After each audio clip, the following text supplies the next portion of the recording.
what can you teach me? And that's fun. Is there any way you would characterize kind of as a pleasant surprise to you? And again, not that you weren't expecting it, but something that maybe exceeded your expectations. Such a good question. You're like making me pick my favorite food. Yeah. I would say just from the beginning, right, working with him on practice squad last year, ZZ Hearn, I'm really, really pleased with his progress, right? Mayo talks about it all the time, process, progress, payoff, right? He went through the process, right? He's seeing the progress, which I'm so proud of for him, right? I really am very proud of his ability to play outside, play inside, really slow the game down, because that was, his thing from the beginning, and I'm just impressed with where he is right now. You mentioned the process. Sorry if people already asked about it, but you weren't on the sideline, you were in the booth on Thursday night. How different was that for you, seeing it from that angle versus down the field? How was the, talking with coaches and that? Yeah, no, it was great. Me and Brian, Brian's up in the box now, but we've been together for years. Right, we're Shake and Bake. That's our nickname.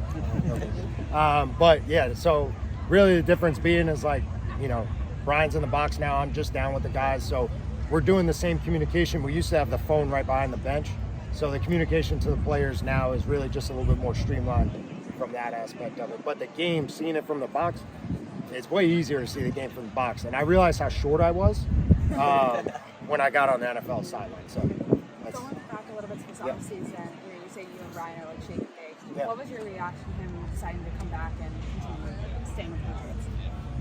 that's my guy. So I was extremely excited when he came back, and we came back together. It's great. It's a good working relationship.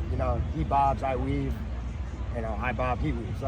We have good rapport in the room together. We work really well as secondary coaches together. So just working with Brian is very, very special, and I really appreciate it.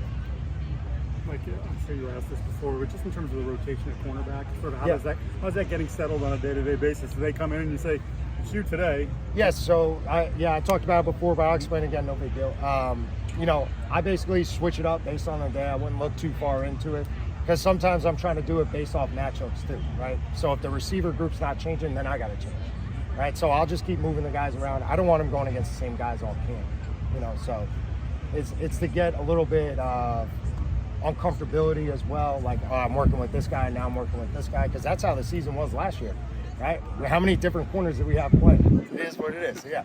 So look, we're prepared for everything, and we're always ready to attack. Anybody else? Good?